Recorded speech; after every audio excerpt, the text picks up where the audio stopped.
What's up, Ragin Nation? How y'all doing? This is Alex here. You watching Ragin Ronin review. We gotta talk about Iron Man 3. If you haven't seen Iron Man 3, stop watching this video, okay? This video is gonna be filled with spoilers because we're gonna talk about the things that I felt were flawed about the movie in more in-depth detail. Now, I have a review about Iron Man 3, which is completely spoiler-free. You can watch that right now, especially if you haven't seen Iron Man 3, because there are no spoilers in that. Let's talk about spoilers, okay? Stop this video if you haven't seen Iron Man 3. I'm warning you right now. Anyways, what I gotta say about Iron Man 3 in the spoiler territory is that we gotta talk about the villains, okay? I went into IMDb, and a lot of people are giving it really, really bad reviews. A lot of the user reviews are very, very negative, and it's mainly for one main element. There are some small elements in it, but it's really one main elephant.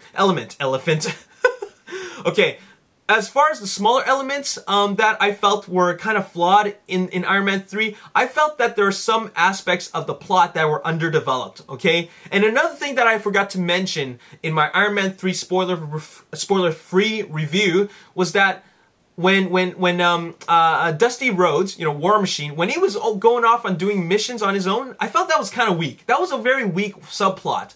But when Dusty Rhodes and Tony Stark are together, I love the chemistry. I love the chemistry between the two. It really works. It's the best chemistry that I've seen between the two characters in all three movies. Okay, so I really like that about them. But moving on to spoiler territory, the villains need some work, okay? First of all, I gotta let you know that the Mandarin, if you don't already know, you should already know, is that the Mandarin is the arch nemesis of Tony Stark in the Iron Man comics, okay? Another thing is that this is Iron Man 3 is a reality-based version of the film, just as it always has been in Iron Man 1 and 2, okay? It's stepping away from Avengers territory, okay, where it's fantastical. I mean, a lot of fantastical elements, okay? Shane Black wanted it to be reality-based, and I understand why he made that change with regards to Mandarin's character. I do not have a problem with that, actually. It's kind of like what Michael Bay did with Transformers, where he changed things to keep it reality-based. Well, Shane Black did the same thing for Mandarin's characters, where he didn't use the magical elements of the 10 rings, okay? That wasn't there, and it's kind of unfortunate for the fans. I understand why they're pissed, but I kind of appreciate Shane Black's vision. What I didn't like about the film, what I found is a flaw in the film, is Aldrich Killian's character, and how he is, like, you know, his whole Extremis super soldier thing. You know, I like that story element. I like the Extremis story arc in this film, okay? I never read it in the comics, but I liked it how it was applied in the film. But what I found that was very weak is these super soldiers, okay? The super soldiers. This is the biggest problem that I felt in the Iron Man 3 film, is you have these characters, these super soldiers that can do these crazy things, and this is all within the realm of science, okay? We're dealing with nanotechnology here, but what they can do all seems to be very fantasy based, okay? You have Aldrich Killian breathing fire. It is retarded, okay? That scene was funny as hell. I jumped when I saw that. I was like, holy shit. But then and then Dusty Rhodes follows up by saying, so now you're breathing fire. That was freaking funny as hell. But, like, what is up with that, okay? I think they could have kept the nanotechnology and the Extremis element a little more subtle. I don't know how they could have done it, but then having limbs regenerate at such high speed, and having you know, like, them glow as if they're like monsters or demons, that was a little bit too much for me. It was entertaining as hell, but, you know, it felt like out of place in an Iron Man 3 or an Iron Man film, rather. It felt out of place in an Iron Man film, because this is something that we're not used to in Iron Man 1 and 2. The tradition of these Iron Man films is that there's always a character, or a villain rather, who always tries to challenge Tony Stark with his own technology. Aldrich Killian did that, but he does it with something that appears almost fantasy-based, okay? And, you know, it was... Iron Man 1 and 2 was always about a bad guy in a suit, in a suit of armor, or some sort of technology.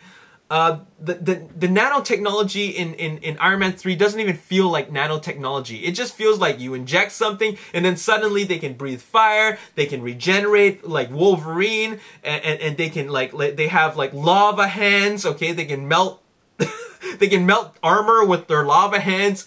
They can heat you up like an oven. And I just don't buy that. I just don't buy it when Aldrich Killian's right-hand man, I think his name is Savin, he points the finger at Tony Stark just like that. Or, no, he goes like that to Tony Stark, and then Tony Stark's armor, his Iron Man Mark II armor is like weakening. Okay? Like, give me a break. I don't really buy that. But like I said before, it was entertaining. Okay? It was entertaining, but I didn't feel completely distracted from it, but it's just something I didn't expect. Okay? And this is the main thing that a lot of these IMDb users really hated about the film. Okay? They're always talking about this one thing, and they're always saying that Shane Black kind of ruined the franchise. Okay? I don't think it ruined the franchise. I just feel that, you know, the villains could have been better. You have Aldrich Killian, played by Guy Pearce, with his shirt off, showing off tattoos, and he's suddenly like Bruce Lee. You know, he can start doing like, you know, all kinds of crazy things. You know, Iron Man 3 was superbly entertaining for me.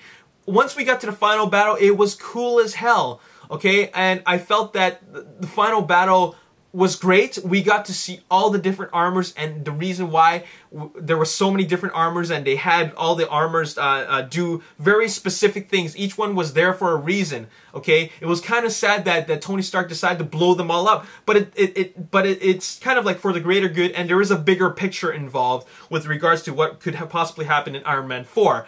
But as I mentioned before, the biggest flaw in this film is Aldrich Killian being you know, being the you know, this having these crazy superhuman abilities. You know, we're not dealing with X-Men, we're not dealing with Avengers, okay? We're dealing with human characters that got nanotechnology injected in them. Why do they have the ability to melt armor with just their, you know, the touch of their hands, okay? That was a little bit too much for me, all right? So that's all I really got to say in this spoiler chat. I felt that the movie was still great. 8 out of 10. That's a very high score. Definitely better than Iron Man 2. And very, very entertaining. Doesn't quite have the same feel and charm as Iron Man 1, but still a great installment in the franchise. I think Shane Black did a good job with the direction, and he did not do what Joel Schumacher did with the Batman franchise back in, you know, the 80s and back in the 90s, okay? He was nowhere near that, okay? Shane Black still made a great film, and get that in your head, okay?